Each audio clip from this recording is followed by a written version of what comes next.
सहनाववतु सहनौ भुनक्तु सह वीर्यं करवावहै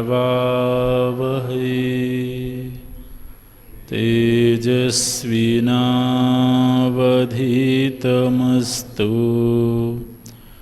मा विद्विषावहै। ॐ शान्तिः शान्तिः शान्तिः।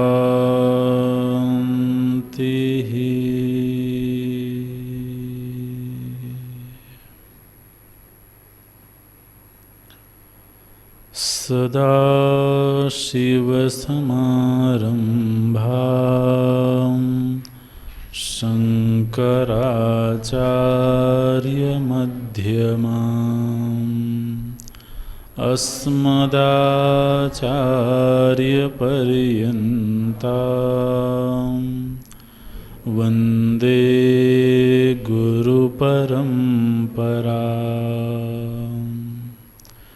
शङ्करं शङ्कराचार्यं केशवं बादरायणं सूत्रभाष्यकृतौ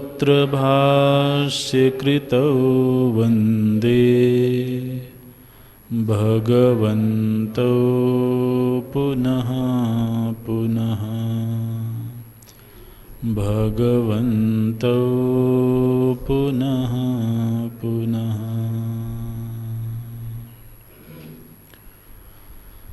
वासुदेवेन्द्रयोगीन्द्रं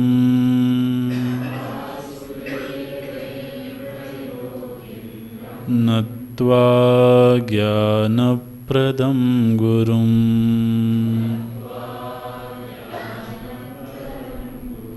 मुमुक्षूणां हितार्थाय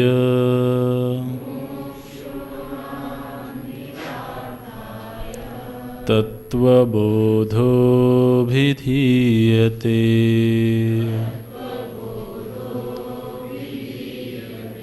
तत्त्वबोधोऽभिधीयते।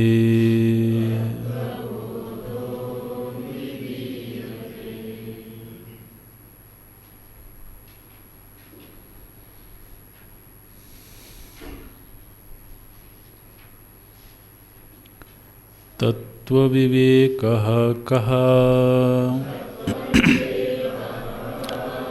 आत्मा सत्यं तदन्यत् सर्वं मिथ्येति।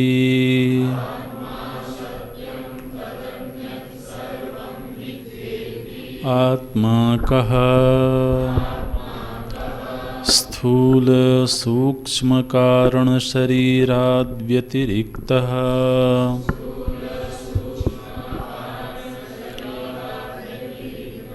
पंचकोशातीतः सन् अवस्थात्रयसाक्षी सच्चिदानन्दस्वरूपः सन् यः तिष्ठति स आत्मा स्थूलशरीरं किम् पंचीकृत पंचमहाभूतैः कृतं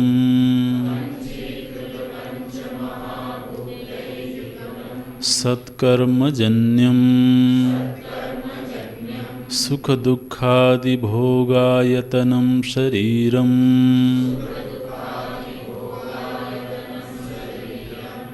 अस्ति जायते वर्धते विपरिणमते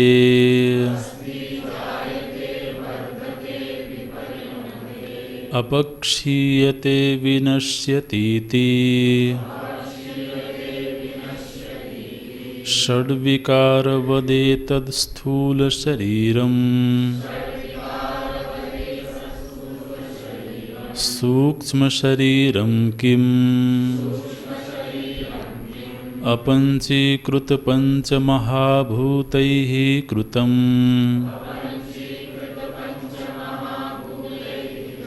सत्कर्मजन्यं सुखदुःखादिभोगसाधनम् पञ्चज्ञानेन्द्रियाणि पञ्चकर्मेन्द्रियाणि पञ्चप्राणादयः मनश्च एकं बुद्धिश्च एका एवं सप्तदशकलाभिः सह यत्तिष्ठति तत्सूक्ष्मशरीरम् श्रोत्रं त्वक्चक्षुः रसनाघ्राणम् इति पञ्चज्ञानेन्द्रियाणि श्रोत्रस्य दिग्देवता त्वचो वायुः चक्षुषः सूर्यः रसनाया वरुणा घ्राणस्य अश्विनौ इति ज्ञानेन्द्रियदेवताः श्रोत्रस्य विषयः शब्दग्रहणम् त्वचो विषयः स्पर्शग्रहणम् चक्षुषो विषयः रूपग्रहणम् रसनाया विषयः रसग्रहणम् घ्राणस्य विषयः गन्धग्रहणम् इति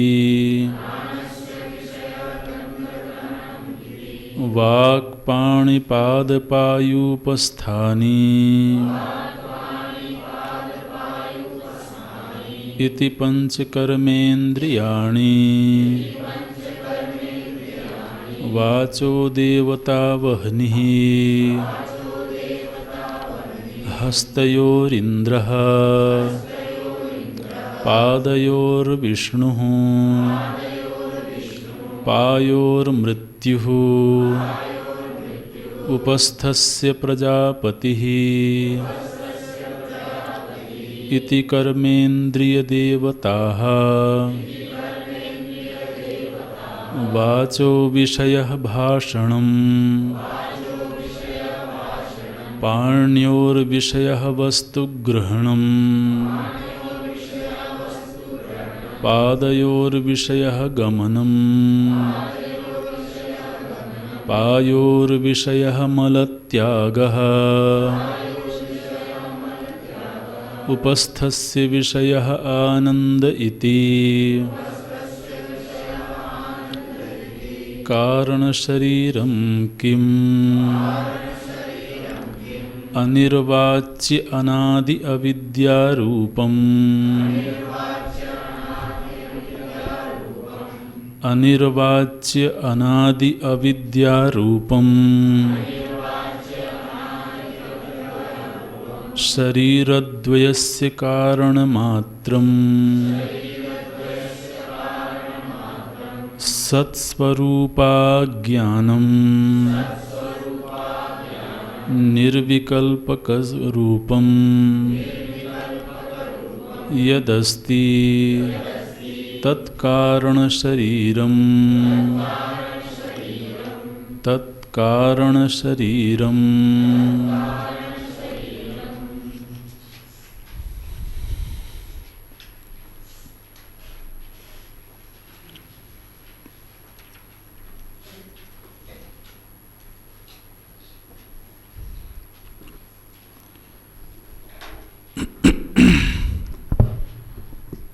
वैदिक धर्मशास्त्रों में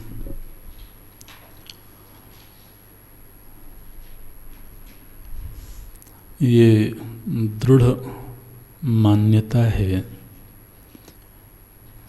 कि इस सृष्टि के संचालन में जितने महत्वपूर्ण संचालक तत्व हैं, अवयव हैं, सभी चेतना से युक्त हैं। वो हमारी इंद्रियों से स्थूल के रूप में दिखाई देते हैं, जड़ के रूप में दिख सकते हैं, लेकिन उनके पीछे भी एक दैवी सत्ता है। ये सभी शास्त्रों ने स्वीकार किया।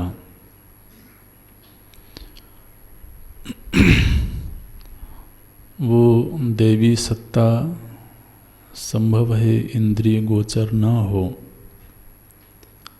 किंतु कोई भी पिंड बिना चेतना के जीवित नहीं रह सकता है। जैसे पृथ्वी इंद्रियों से ऐसा लगता है कि एक मिट्टी का एक बहुत बड़ा गोला है, लेकिन शास्त्रों ने कहा कि धरती माता है। माता है माने वो केवल एक जड़ पदार्थ नहीं है, बल्कि उसके पीछे एक दैवी सत्ता है। विज्ञान की दृष्टि से लोग कहते हैं कि सूर्य एक गैस पिंड है, गैस का गोला है। तो लेकिन हम सूर्य देवता कहते हैं, सूर्य भगवान कहते हैं। तो उस पिंड के पीछे एक दैवी सत्ता भी विद्यमान है। ये दृढ़ मान्यता है वैदिक सनातन धर्म की, और विचार से वो बिल्कुल सही सिद्ध होता है। क्योंकि हम देखते हैं कि जो जीवित शरीर हैं, जो जीवित पिंड हैं, जब उनसे चेतना निकल जाती है, जीव निकल जाता है, तो पिंड नष्ट हो जाता है। ये शरीर अभी एक पिंड है एक तरह से। ये तब तक जीवन धारण किए हुए है, तब तक ये जीवंत है जब इसमें जीवनी शक्ति है, इसमें जीव है। जिस दिन जीव निकल गया उस दिन ये पिंड नष्ट होने लगता है। इसी तरह से सृष्टि में जितने पिंड हैं, महत्वपूर्ण कारक तत्व हैं, उन सब के पीछे कोई जीवनी शक्ति है। वो अधिदैव सत्ता है। तो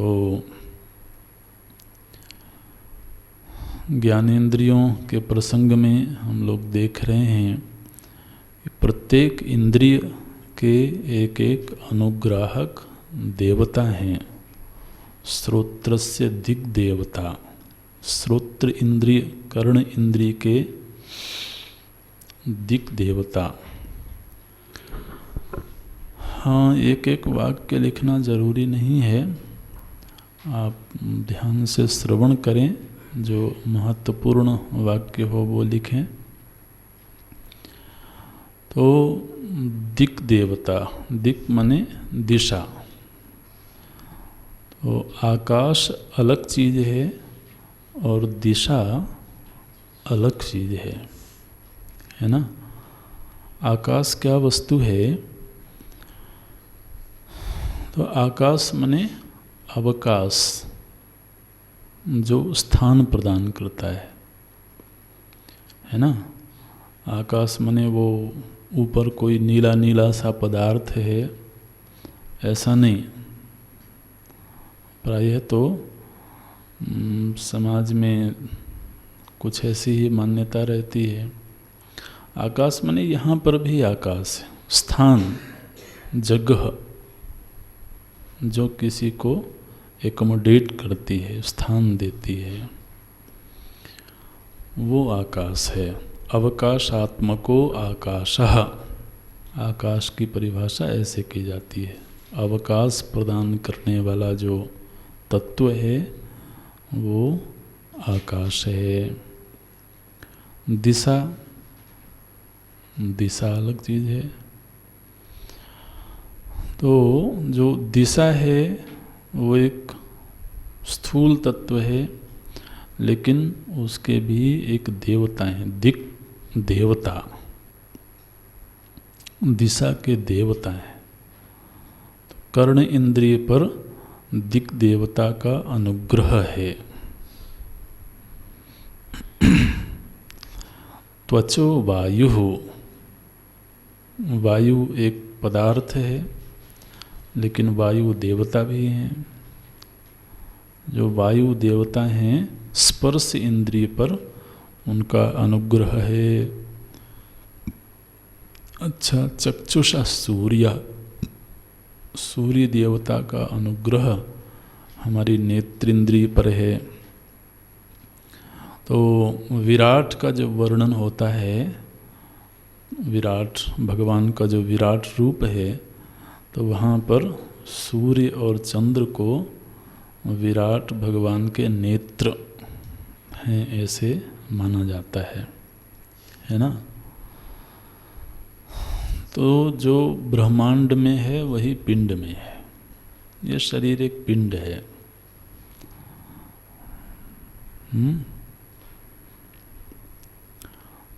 तो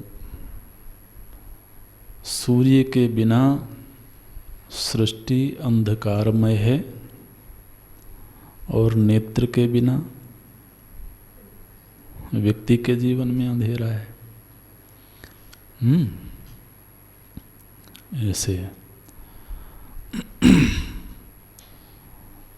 तो सूर्य को ब्रह्मांड का एक तरह से आश्रय तत्व माना गया, अधिष्ठान है। इसी तरह से जीव, अभी हम पूज्य गुरु जी के श्रीमुख से सुन रहे थे, इस शरीर में जीव कहाँ बैठता है? नेत्र में बैठता है। उस यहाँ पिंड में सूर्य स्थानीय नेत्र हैं। चक्षुषः सूर्यः, रसनाया वरुणा, वरुण तो जल के देवता हैं, और रसना में जल प्रधान ये इंद्रिय है, इसलिए रसनाया वरुणा। घ्राणस्य अश्विनौ, अश्विनी देवता एक तरह से सृष्टि के चिकित्सा का कार्य देखते हैं। और यहाँ पर जो घ्राणन क्रिया होती है, वहाँ घ्राणन भी होता है और प्राणन भी होता है। अगर श्वास प्रश्वास शुद्ध हो तो शरीर में व्याधि नहीं आती है। इसलिए महाराज योग के जो आचार्य हैं, उन्होंने तो इतनी खोज करी कि अगर कोई प्राणायाम करता हो तो उसके शरीर में कोई व्याधि नहीं आ सकती है। और भागवत जी में भी प्रसंग आया, प्राणायामेन देह दोषात, ऐसे वाक्य आता है, धारणाभिश्च किल विषात। प्राणायाम का विधिवत तरीके से अभ्यास किया जाए तो देह के सारे दोष मिट जाते हैं। यदि कोई पूर्व से कोई दोष है तो वो मिट जाएंगे और कोई नया दोष आएगा नहीं। इसलिए प्राणायाम की बड़ी महिमा है। वो ये चिकित्सा का कार्य करते हैं। घ्राणस्य अश्विनौ इति ज्ञानेन्द्रिय देवताः। फिर एक एक इंद्रिय का जो कार्य है वो बताया गया। श्रोत्रस्य विषयः शब्दग्रहणम्, त्वचो विषयः स्पर्शग्रहणम्, चक्षुषो विषयः रूपग्रहणम्, रसनाय विषयः रसग्रहणम्, घ्राणस्य विषयः गंधग्रहणम्। अच्छा, इन इंद्रियों का आपस में बहुत सुंदर तालमेल है। एक तो कोई भी इंद्रिय किसी दूसरे के कार्य क्षेत्र में जाती नहीं है ना। जिसके लिए जो कार्य क्षेत्र निर्धारित किया गया वो उसी कार्य क्षेत्र में रह करके पूरी तत्परता से अपना कार्य करती है। और ये आपस में एक दूसरे का सहयोग करती हैं। जैसे नेत्र का विषय है रूप को देखना, ठीक है।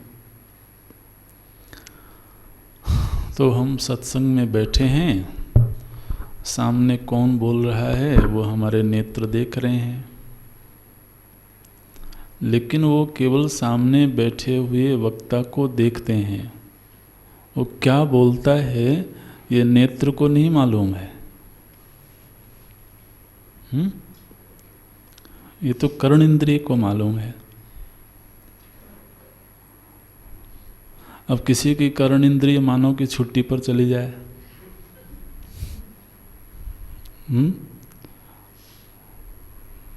तो फिर नेत्र नहीं कहेगा चलो आज तुम्हारा काम मैं कर लेता हूं। नहीं, तो नेत्र केवल ये देखते रहेंगे कि हाँ कुछ होठ हिल रहे हैं, कुछ हो रहा है, लेकिन क्या ध्वनि आ रही है, क्या शब्द आ रहा है, ये नेत्र को नहीं मालूम है।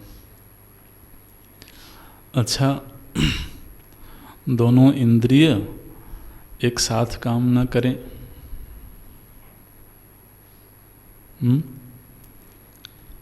कान कहेगा अब पहले तुम देख लो बाद में मैं सुनती हूँ, तो भी गड़बड़ हो जाएगा। कभी कभी टीवी में ऐसा होता है, वो फिल्म आगे चली जाती है, शब्द बाद में आते रहते, तो कोई वो तारतम्य नहीं बन पाता है।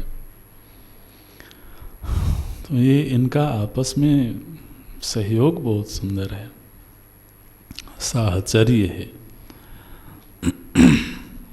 ऐसे ओ चक्षुषः विषयः रूपग्रहणम्, रसनाया विषयः रसग्रहणम्, घ्राणस्य विषयः गंधग्रहणम् इति। सब अपने अपने कार्य क्षेत्र में तैनात हैं, तत्पर हैं। फिर 5 कर्मेंद्रियों की चर्चा करते हैं। ज्ञानेंद्रियां केवल ज्ञान का साधन बनती हैं।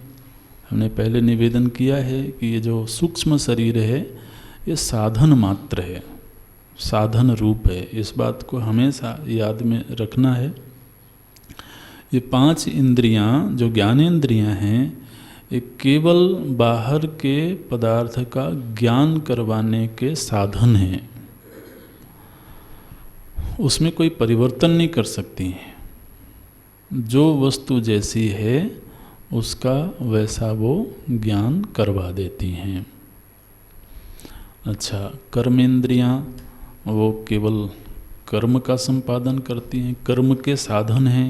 क्या क्या हैं तो कहते हैं वाक, वाक माने वाणी, फिर पाणी, हाथ, पाद, पाद माने पैर, पायु, पायु माने गुदेंद्रिय, और उपस्थ, उपस्थ माने जननेन्द्रिय। ये 5 कर्मेंद्रियां हैं और इन 5 इंद्रियों के अलग अलग देवताएं हैं। इनके भी अनुग्राहक देवताएं हैं। ये भी अपना कार्य किसी देवी शक्ति के अनुग्रह से करते हैं। वाचो देवता वहनी ही। अब देखिए, ये जिह्वा एक मात्र ऐसा गोलक है जिसमें 2 इंद्रियां रहती हैं। गोलक शब्द से तो परिचित हो गए हैं, है ना। इंद्रिय जहाँ पर बैठ के अपना कार्य करती है।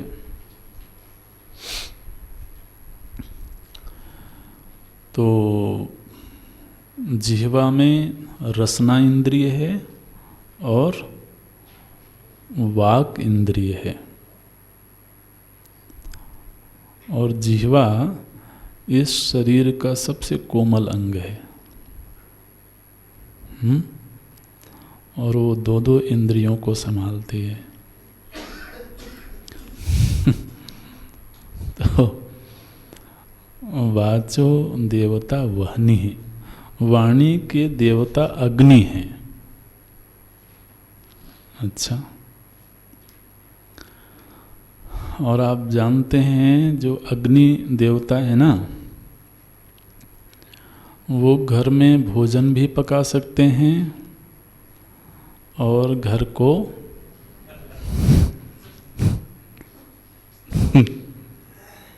जला भी सकते हैं। आप समझते हैं ना, ये वाणी ऐसी है। किसी के हृदय को शीतलता भी प्रदान कर सकती है और किसी के हृदय में आग भी पैदा कर सकती है। इसलिए अग्नि देवता को संभाल के रखना होता है। ऐसा नहीं कि सर्दी लग रही थी, घर में आग जलाया और छोड़ के चले गए। नहीं, उसको संभाल के रखना है। संभाल के उपयोग करेंगे तो जीवन में बहुत मंगलमयी है। इस सृष्टि में जितने रत्न हैं वो सब अग्नि से निकल के आए हैं। जितनी खूबसूरत चीज़ें हैं वो सब अग्नि की कृपा से प्रकट होती हैं। वो एक तरह से जीवनदायी है। भोजन ना पके तो महाराज कैसे जीवन चले। इसी तरह से जो वाणी है ये मनुष्य के जीवन का एक बहुत महत्वपूर्ण साधन है। हमें लगता है कि अगर हम पूरी दिनचर्या का विश्लेषण करें तो सबसे ज़्यादा जो कार्य है वो इस वाक इंद्रिय का है, वाणी का।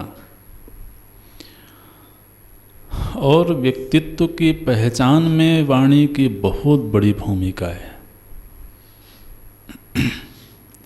वाणी को कोई संयमित कर ले, वाणी को कोई संभाल ले तो उसका व्यक्तित्व संभल गया। वाणी खूबसूरत हो गई माने व्यक्तित्व खूबसूरत हो गया। देखिए, नेत्र हमारे क्या देखते हैं, किस तरह से देखते हैं, ये संभव है कि सामने वाले को पता ना लगे। वो शायद जज न कर पाए कि हम किसको किस तरह से देख रहे हैं, क्या देख रहे हैं। लेकिन वाणी, एक एक वाणी सामने वाला चाहे नासमझ भी हो, वो जज कर लेता है कि इस वाणी में क्या है। और संतों ने कहा, प्रिय वाक्य प्रदानेन सर्वे तुष्यन्ति जन्तवः। प्रिय वाक्य प्रदानेन, प्रिय वाक्य यदि किसी को दिया जाए, प्रदान किया जाए, तो इस सृष्टि में मनुष्य ही नहीं बल्कि दूसरे प्राणी भी तुष्ट होते हैं। तस्मात् तदेव वक्तव्यम, वचने का दरिद्रता। यदि मधुर वाणी का दान करने से सामने वाला खुश हो जाता है, प्रसन्न हो जाता है, तो फिर उसमें तो कोई दरिद्रता नहीं होनी चाहिए। इसलिए अपने वाणी के प्रति बहुत सजग, बहुत सावधान, खास तौर से जो साधक है, साधक के जीवन में वाणी की बड़ी महत्वपूर्ण भूमिका है। जब कोई अपनी वाणी को साध लेता है तो महाराज उसकी एक एक वाणी को सुनने की इच्छा होती है। वे एक वाक्य भी बोल रहे हों तो उसको याद कर लेने की, लिख लेने की इच्छा होती है। आखिर वाणी वाणी ही है ना, हम भी वाणी का प्रयोग ही करते हैं। लेकिन फिर किसी के वाणी में ऐसा प्रभाव भी आ सकता है, इसलिए उसको संभालें। उसके प्रति लापरवाह होना साधक के जीवन में बहुत मंगलमयी नहीं होता है। वाचो देवता वहनी हस्तयोरिंद्र, जो हस्त इंद्रिय है, हाथ है, उसके देवता इंद्र हैं। देखिए, इंद्र देवता को कर्म साक्षी माना गया, कर्म के देवता माने गए, है ना। और हमारे शरीर से जो सबसे मुख्य कार्य है वह हाथों के द्वारा ही होता है। लोग कहते हैं इनके हाथ बड़े लंबे हैं। तो हाथ बड़े लंबे हैं तो अब फीता लेकर के नापना नहीं शुरू कर देना, ये देखें कितने लंबे हैं। हाथ लंबे हैं मतलब उनका जो कर्म है, उनका जो कार्य क्षेत्र है बहुत विस्तृत है। वो उनके कार्य के दायरे में, उनके प्रभाव के दायरे में बहुत बड़ा क्षेत्र आता है। इसलिए, और इंद्र देवता कौन हैं? जिन्होंने सत्कर्मों का अनुष्ठान करके देवताओं के अधिपति का पद प्राप्त किया। तो हाथों में वो ताकत है, हाथों में वो दम है कि वो बड़े से बड़े पद को हासिल कर सके। ऐसे विस्तार होता है, कर्म का विस्तार होता है, उसके साथ उपलब्धियों का भी विस्तार होता है। हस्तयोरिंद्र पादयोर विष्णु, विष्णु देवता, विष्णु का अर्थ है जो व्यापक है। विष्णु देवता व्यापक के अर्थ में यह शब्द है। तो ये हमारे पैर क्या करते हैं?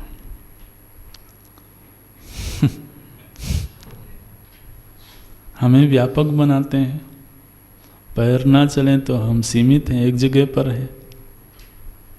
है ना। और पैर चलने लगे तो महाराज हम व्यापक होते जाते हैं। ये है तो जो देवताएं हैं, जो देवताओं का कार्य है, वही उनसे अनुग्रहित जो इंद्रियां हैं, वो इंद्रियां भी वही कार्य करती हैं। इसलिए इनका आपस में जो संबंध है वो तो कार्य क्षेत्र से ही मालूम पड़ता है, दिखाई देता है। किसी को व्यापक होना है तो कितना व्यापक हो सकता है?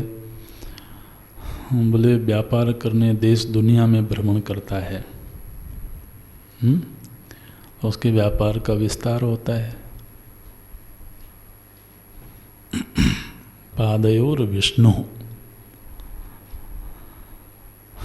पायोर मृत्यु। और देखिए बड़ी अद्भुत बात है, यद्यपि पैर शरीर का सबसे निचला अंग है, लेकिन यदि किसी को प्रणाम करना हो तो सिर नहीं छूते हैं, ठीक है, पैर छूते हैं। विष्णु देवता का वास है। विष्णु देवता के द्वारा अनुग्रहित इंद्रिय का वास है वहाँ। ऐसे पायोर मृत्यु, मृत्यु देवता, ये तो जो मलत्याग करने वाली इंद्रिय है उसके देवता हैं मृत्यु देवता। मृत्यु देवता का कार्य क्या है? आप देखिए इस सृष्टि में मृत्यु देवता की भूमिका बहुत बड़ी है।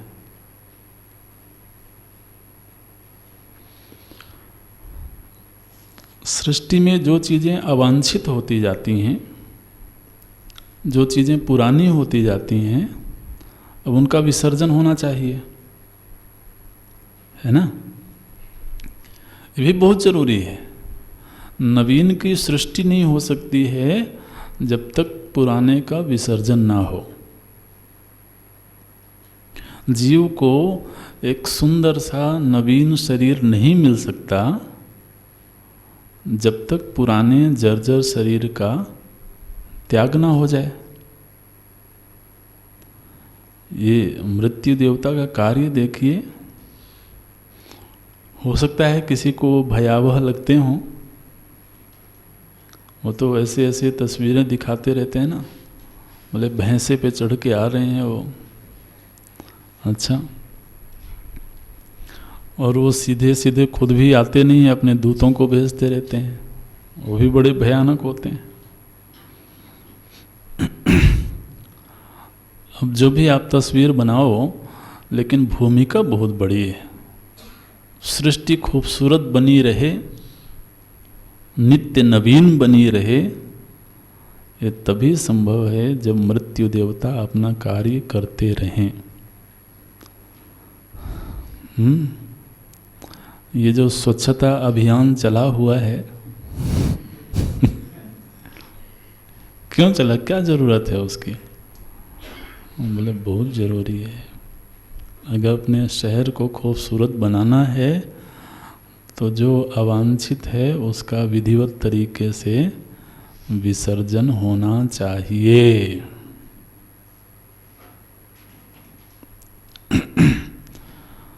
तो शरीर में भी जो कुछ अवांछित है उसका विसर्जन होना चाहिए, है ना?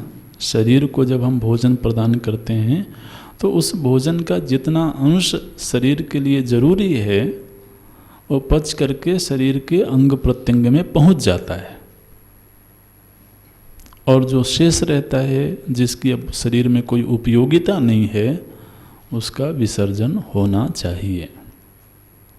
तो उसके लिए एक इंद्रिय कार्यरत है निरंतर। तो मृत्यु देवता का अनुग्रह।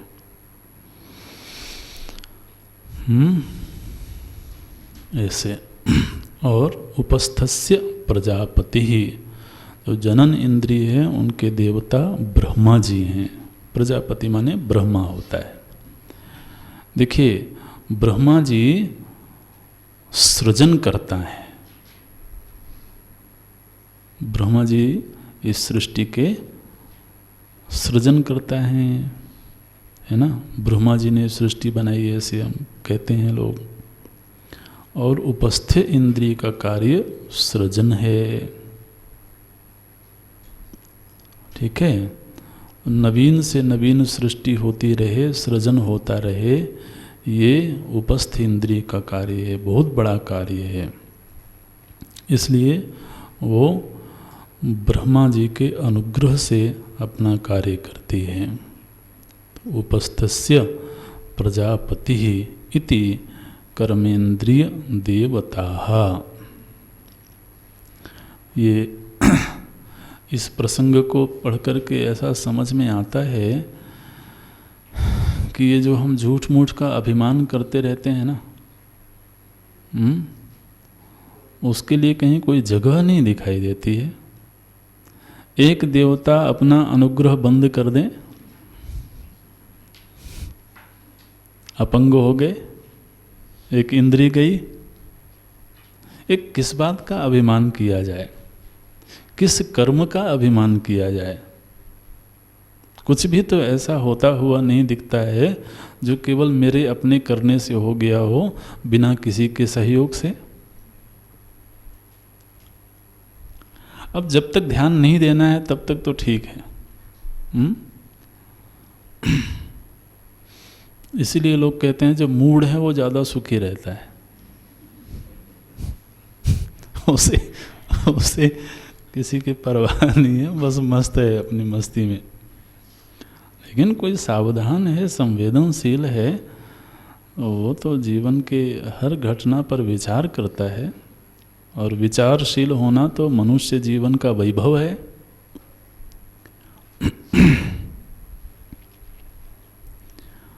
ये है, ये जीवन संचालित हो रहा है, बड़ी सहजता से संचालित हो रहा है।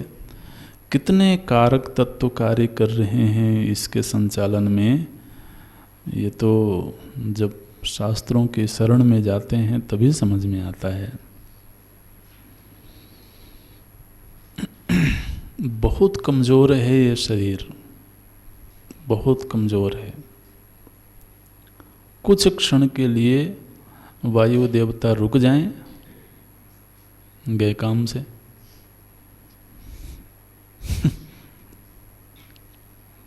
ऐसे, और हमारी नज़र नहीं है उधर, और हमारी नज़र उधर नहीं है, ये भी उनका अनुग्रह। वह हमेशा एहसान जताते रहें, देखो तुम मेरा ख्याल रखना,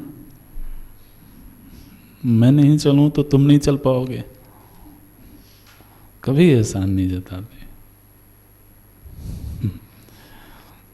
ये अनुग्राहक देवता हैं ज्ञानेंद्रियों के, कर्मेंद्रियों के। कर्मेंद्रियों के कार्य क्या क्या हैं? तो कहते हैं वाचो विषय भाषणम, वाणी का विषय है बोलना। आगे हम चर्चा करेंगे। तो कर्मेंद्रियों का, ज्ञानेंद्रियों का, महाभूतों का और महाभूतों के जो कार्य हैं, जो उनके गुण धर्म हैं, इनका आपस में बड़ा अद्भुत संबंध है। वाणी का कार्य है सुनना, वो बोलना, और कर्ण इंद्रिय का कार्य है सुनना।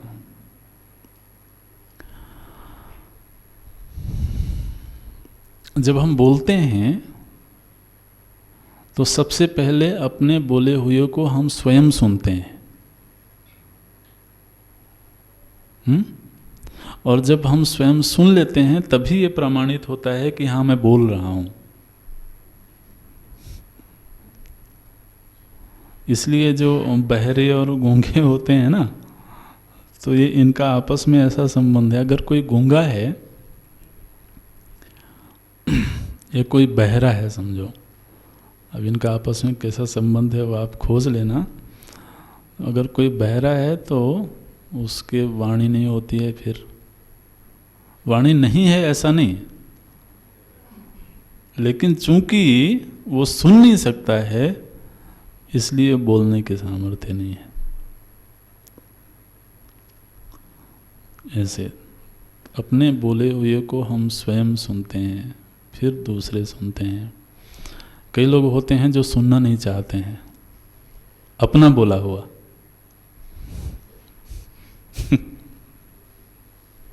बड़े बहादुर लोग होते हैं, बोले अब अपने बोले हुए को मैं स्वयं सुनकर क्यों दुखी हूँ। अब दुखी होना है तो सामने वाला दुखी हो।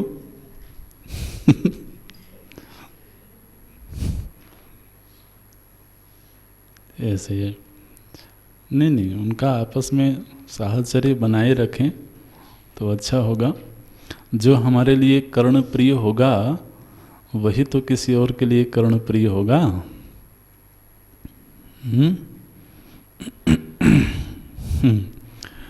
वाचो विषय भाषणम, पाण्योर विषय वस्तुग्रहणम। हाथ का कार्य क्या है? बोले वस्तु को ग्रहण करना। इसलिए लोग कहते हैं हम केवल ग्रहण करते रहते हैं। क्यों? क्योंकि शास्त्र में लिखा हुआ हाथ का कार्य क्या है? बोले ग्रहण करना। लेकिन भैया ग्रहण तो करेंगे तब जब कोई दे रहा हो। अब हर व्यक्ति खड़ा हो के कहे कि हम तो ग्रहण करेंगे, तो सभी खड़े रहो। वो एक संकेत मात्र है, कार्य क्षेत्र तो बहुत बड़ा होता है। पाण्योर विषय वस्तु ग्रहण, आदान प्रदान करना, ये हाथ का कार्य है। उसके अलावा और भी बहुत सारे कार्य हैं, तो वो समझ लेना चाहिए। पादयोर विषय गमनम, जो पैर हैं वो गमन, चलने का कार्य करते हैं। पायोर विषय मलत्याग, मलत्याग करते हैं। और उपस्थस्य विषय आनंद, तो जो मैथुन जनित आनंद है वो उपस्थ का विषय है, मुख्य कार्य उसका जनन है। इस तरह से तो ये 5 ज्ञानेंद्रियाँ, 5 कर्मेंद्रियाँ। अभी ध्यान रखना है, ये सूक्ष्म शरीर का प्रसंग चल रहा है ना। तो सूक्ष्म शरीर में ये पूरा का पूरा शरीर साधन रूप है। तो इसलिए ज्ञानेंद्रियाँ ज्ञान के साधन हैं, कर्मेंद्रियाँ कर्म के साधन हैं। और फिर और क्या क्या था उसमें? 5 प्राण और मन बुद्धि। ठीक है। अब प्रसंग आ गया सीधे कारण शरीरम किम। अगला क्या है? कारण शरीरम किम। बोले महाराज ये प्राण कहाँ चले गए? अब जब एक एक बिंदु पर चर्चा हो रही थी तो उचित तो यही था कि फिर ज्ञानेंद्रिय, फिर कर्मेंद्रिय, फिर 5 प्राण और फिर मन बुद्धि, इतनी चर्चा होती, उसके बाद अगले शरीर में चलते। बोले नहीं चलेंगे, चिंता मत करो। हम संक्षेप में थोड़ा सा संकेत कर देते हैं, प्रसंग आएगा तो फिर विस्तार से चर्चा करेंगे। तो 5 प्राण, प्राणादय, 5 तरह के प्राण इस शरीर में कार्यरत हैं। प्राण, अपान, व्यान, उदान, समान। प्राण शक्ति मूलतः एक ही है, लेकिन वो अलग अलग कार्य के संदर्भ में अलग अलग संज्ञा को प्राप्त होती है ना। तो अलग अलग कार्य होने से, जैसे कोई व्यक्ति है तो उसके कार्य क्षेत्र बहुत सारे हों तो उसके नाम बहुत सारे हो जाएंगे। तो जब अगर वो पुलिस ऑफिसर है तो ऑफिस में गया तो ऑफिसर है वो, लेकिन अब हमेशा ही ऑफिसर बन के थोड़ी रहता है। कभी कभी लोग घर में भी बने रहना चाहते हैं। माता लोग कहती हैं कि देखो भैया, घर में तो जो हो वही रहो, जब ऑफिस में जाना तब अपने अधिकारी पने को प्रकट करना। यहाँ नहीं, यहाँ तो हो सकता है रसोइया भी बनना पड़े।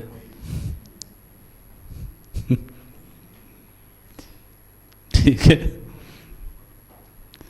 तो अब अलग अलग कार्य, एक ही व्यक्ति के अलग कार्य क्षेत्र हों तो उसकी संज्ञा भिन्न हो जाती है। ऐसे ही ये जो प्राण शक्ति है मूलतः तो एक ही है, लेकिन इसके कार्य क्षेत्र भिन्न हैं। तो 5 नाम हो गए। प्राण स्वयं एक नाम है।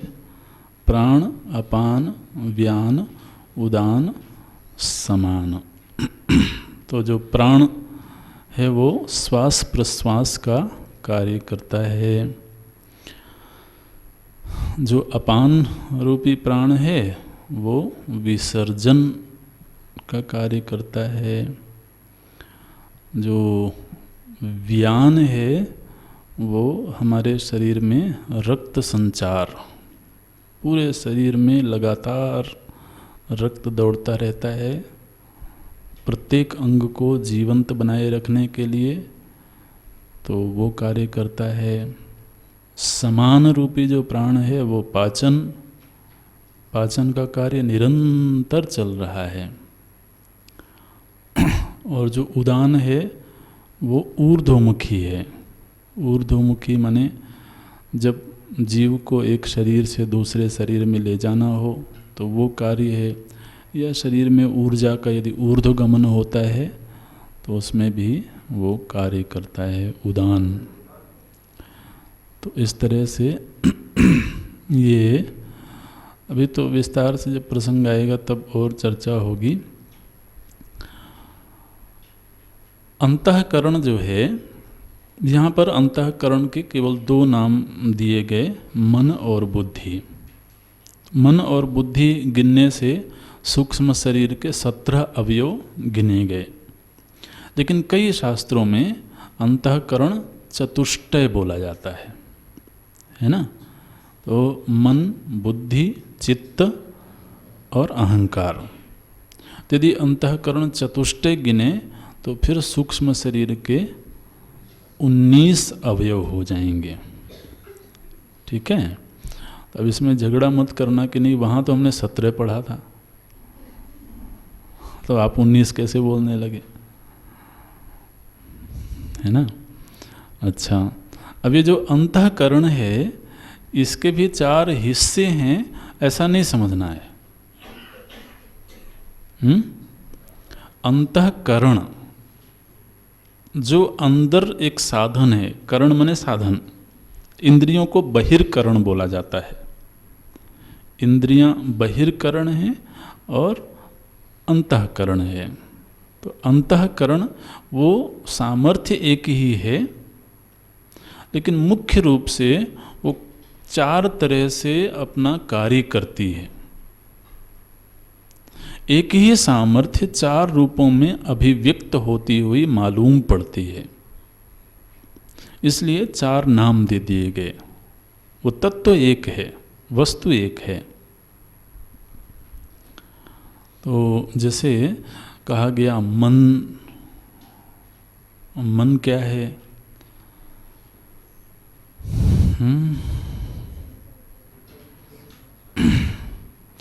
बोले जो उछलता कूदता रहता है वो मन है।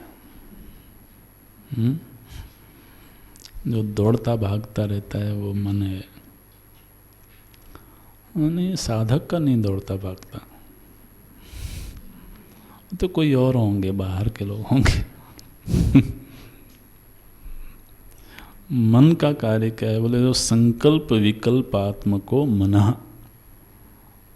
जो संकल्प करता है ये करना चाहिए, ये कर लेता हूँ, वो कर लेता हूँ, ये करना ठीक रहेगा, फिर विकल्प आएगा नहीं ये करना ठीक नहीं रहेगा।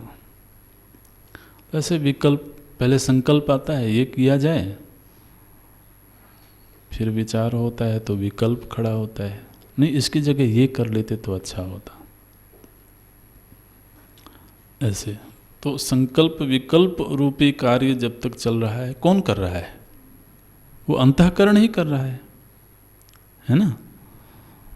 तो वो अंतःकरण जब तक इस मोड में है, इस तरह से कार्य कर रहा है, संकल्प विकल्पात्मक उसका व्यवहार चल रहा है, तब तक अंतःकरण की संज्ञा होगी मन। अच्छा, संकल्प विकल्प करते करते वो एक निर्णय पर पहुंच गया, और ये बहुत ज़रूरी है। कई लोग नहीं पहुंच पाते हैं, वो हमेशा केवल प्रारंभिक भूमिका में ही रहते हैं। तो वो तो ठीक नहीं है। संकल्प विकल्प किसी निर्णय तक पहुंचना चाहिए। तो निर्णय तक कौन पहुंचाएगा? वो अंतःकरण ही पहुंचेगा वहां तक ना। तो वही अंतःकरण जब निर्णयात्मक भूमिका में आ गया, तब उस अंतःकरण का नाम हुआ बुद्धि।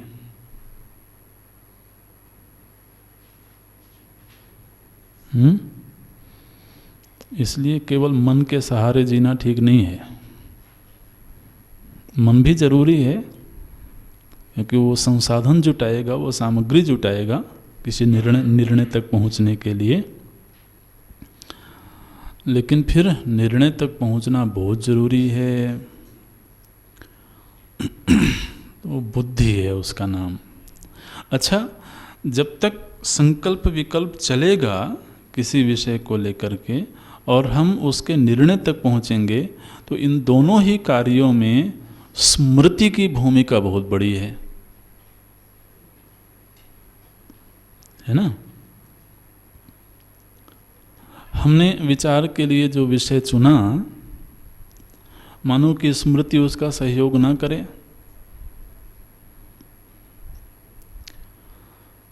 जैसे आप लोगों ने ग्रुप डिस्कशन शुरू किया है,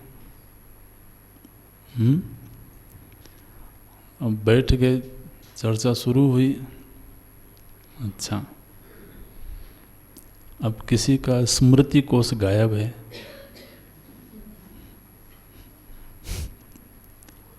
अब बहुत मुश्किल है। अच्छा, ऐसा बोला गया था क्या? मुझे याद नहीं पड़ता है। शायद तुम अपनी तरफ से बोल रहे हो। इसकी बहुत भूमिका भी है, इसको संभाल के रखना बहुत जरूरी है। वो कई बार संभलती नहीं, इसलिए लगता है एक एक वाक्य लिखते चलो।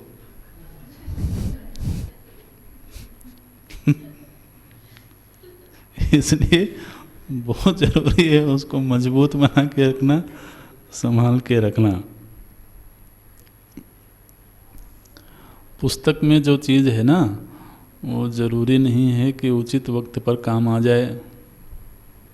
पुस्तकस्था तु या विद्या परहस्तगतम धनम कार्य काले समुत्पन्ने न सा विद्या न तद्धनम।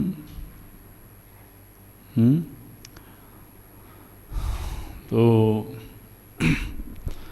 इसलिए नोटबुक भी उस समय नहीं रखना है जिस समय डिस्कशन करना है। तो अच्छा, ये लिखा था मैंने, वो नहीं। इसलिए भैया नोटबुक डिस्कशन के बाद लाना।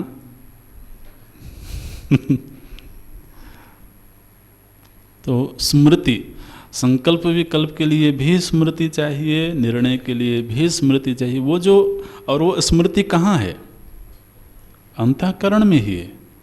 तो अंतःकरण में जो स्मृति कोश है उसको नाम दिया गया चित्त,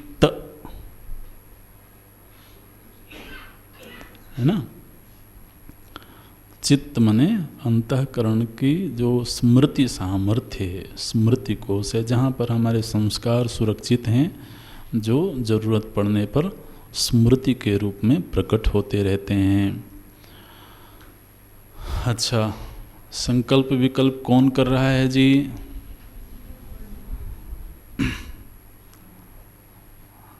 अरे हम कहते हैं मैं कर रहा हूँ। ये किसका संकल्प है?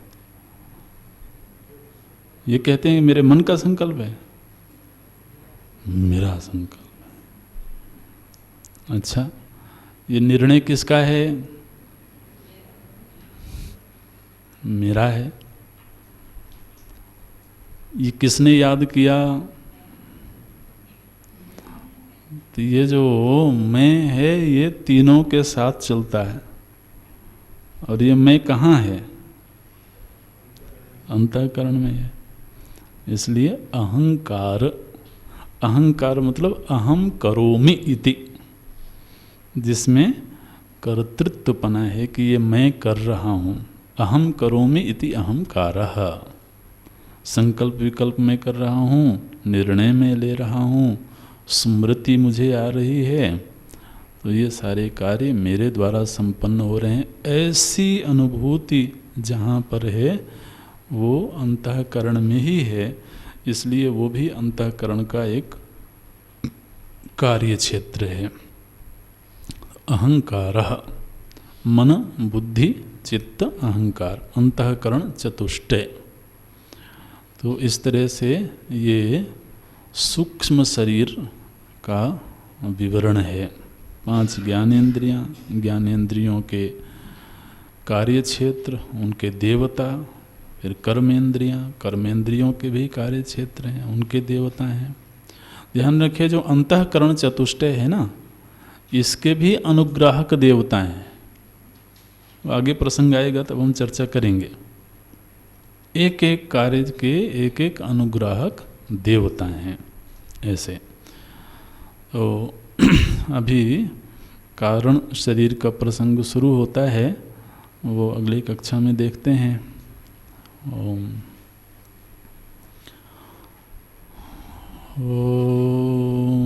पूर्णमदः पूर्णमिदं पूर्णात् पूर्णमुदच्यते पूर्णस्य पूर्णमादाय पूर्णमेवावशिष्यते। ॐ शान्ति शान्ति शान्तिः। हरिः ॐ श्री गुरुभ्यो नमः। हरिः ॐ।